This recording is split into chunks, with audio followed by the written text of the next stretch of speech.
How do you convert online leads with no prior experience? If you're in real estate, you know calling your leads is where the magic happens.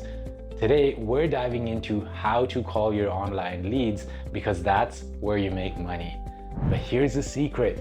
It's more about mindset than what you say or nailing a perfect script. Stick around till the end because I'll show you how to build trust, create rapport, and convert these online leads to high-paying, loyal clients. Let's talk numbers. My closing ratio is over 20%. One of our clients, VJ, has a similar closing rate and already closed 4 deals in the last 3 months. What's the secret?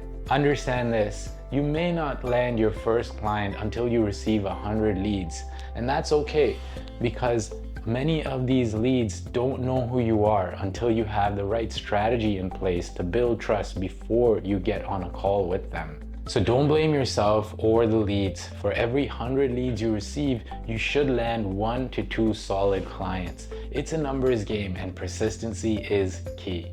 Let's talk about the first call you make to an online lead. The goal, remember, is not to make a sale, it's to build trust. And how we do this is by using the script called LPT Mama. It stands for location, price, timing, motivation, agency, mortgage, and appointment. The first question, location.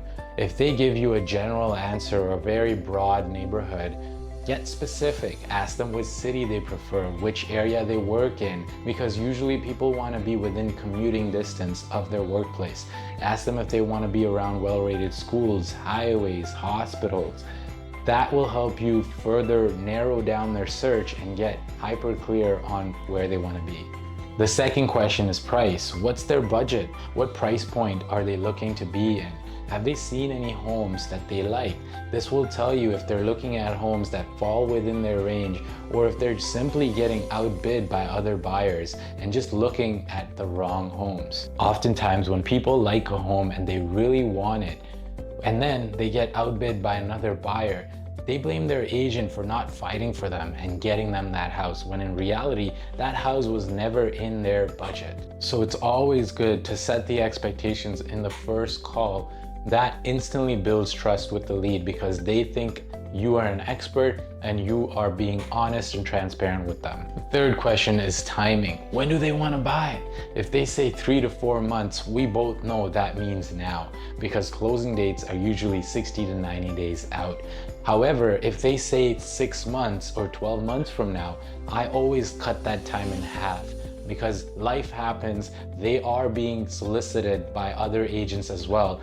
To ensure you are on top of mind, you always want to cut their timelines in half. The next question is mortgages. Are they working with a lender? Are they pre-approved? This will tell you a lot about their character. If they are pre-approved, they have either already spoken to an agent and they're working with that person, or they just have a mortgage agent and they still need a real estate agent. 9 out of 10 times, people usually use a mortgage agent through their real estate agent. So be clear on whether they have another agent if they say they are pre-approved. Now, if they are pre-approved, one of the things I like to ask is if they're comfortable with that mortgage amount and if they're finding homes in that range. With the rates currently and with the crazy market we have, more than likely, they're not finding homes they like in the approval amount they have. I always like to give them a second opinion and try to get them to work with my team over another mortgage broker. This just gives me more control over the transaction overall. The benefit to the client is they can have one team handle all the moving parts of the transaction, making it a seamless experience for them. The benefit to you as an agent is that once you refer a client to your mortgage broker, even if that client doesn't close, they remember that you thought of them about business. And now you have the right to reach out to them and ask them to reciprocate that help. So always think about how you can get the lead to work with your team to get the ultimate best experience. The next question is agency. Are they working with another agent? Have they signed any contracts? Remember when I asked them earlier if they've gone out to see any homes? That also tells you whether they're working with another agent. If they've gone out to open houses or seeing homes by calling listing agents directly, they may not be the most loyal clients to work with. And you want to get that cleared out in the very beginning so you don't end up wasting your time working with people that have 10 other agents that they have on speed dial. The key here is to listen more than you talk, looking for blind spots that they may not have seen when they're searching for homes, whether that's the neighborhood they're looking in, the price point they're approved for, or the type of homes they're seeing that may not be financially very sound. I remember in my days, I had a client that was looking for a home around the 700,000 range. They were frustrated because they weren't finding the space they wanted in the home. I quickly recommended them looking at homes in the 800,000 or 900,000 range with an accessory unit. This way they can get approved for a higher amount because they have that supplemental income and get more space, whether that's in the yard or inside the house. They were very thrilled with this approach, and that quickly won their trust with me. The next is motivation, and this is the most important point in the entire script. If you skip through everything and just emphasize on this part, you will end up winning the client. You will have the most leverage in the conversation. By motivation, we're simply asking them what their wants and needs are and digging deeper into why they want to make this move, whether that's getting out of a rental contract or upsizing because they have a growing family or being closer to work, or consider downsizing to offset some of the high interest rate expenses. Whatever that case may be, we want to dig as deep as possible because you will find new answers and new things that you can use as leverage to sway them towards working with you. This is by no means manipulating them, but rather diagnosing what they're looking for so we can help them in the most effective way. The next step is scheduling an appointment. If you've correctly covered all the points prior to scheduling the appointment, it will happen smoothly without you having to ask or convince them. I usually say something along these lines that now that I have your requirements, I will send you a general list of what we have available. However, if we'd like to see homes that are coming soon, just listed, or off market, we need to understand your taste and likes a little bit better.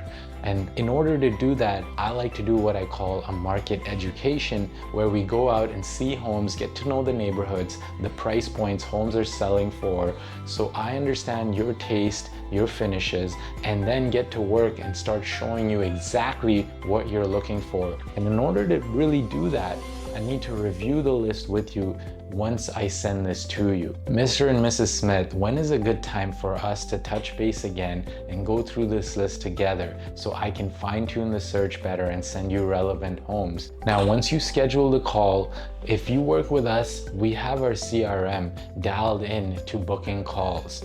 What I mean by that is when we schedule a call inside our CRM, the lead gets reminded that they're going to be having a call with us, which increases the show up rate and ultimately the closing rate. However, if you're going to set up the call manually, just make sure you have some sort of a task to remind you to make that call. And also try to have some sort of a tracking mechanism when you do send out the list of homes to be able to see if they did view the email, so you know if you're going to be having a call about properties or reminding them to just open the email. Remember, building rapport is crucial on the first call. Even if you don't end up going through the entire script, if you've spoken to them as a friend and actually connected with them, you have done majority of the work. Remember, you're not an agent, you're an advisor. The best way to build trust is by conveying market expertise, providing practical advice, and ranking their requirements so you know where to focus.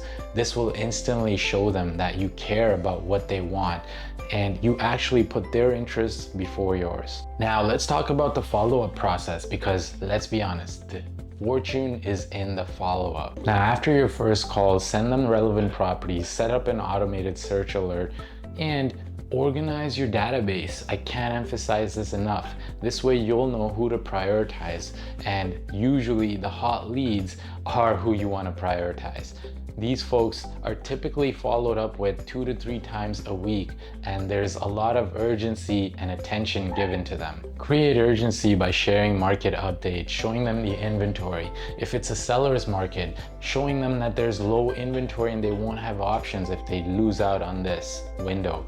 And if it's a buyer's market, asking them that the interest rates may not stay this way and they're likely going down. So if prices do climb up, we might get priced out. We want to always turn the situation in our favor, not in a negative way, but to show the clients that if they enter the market sooner than later, they'll start building equity faster and ultimately build their wealth. Here are some additional tips to ensure success with online leads. Call them within 5 minutes of them opting in. If they don't pick up, call them at different times of the day, whether that's the morning, the afternoon, or evening. They may be at work, they may be with family. So by calling them at different times, you will likely find them.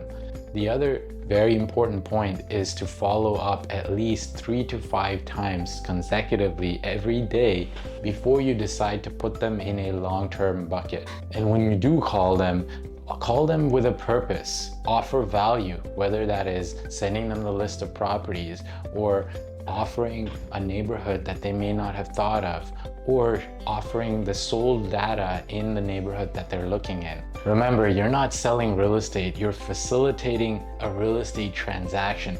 You're more of a real estate advisor than an actual real estate agent. So focus on building trust, offering genuine advice, and the sale will follow. If you focus on your mindset of how to help these leads rather than a perfect script, your conversion rate will soar. Thanks for watching. If you like this video, give it a thumbs up and subscribe for more. Until next time, let's scale.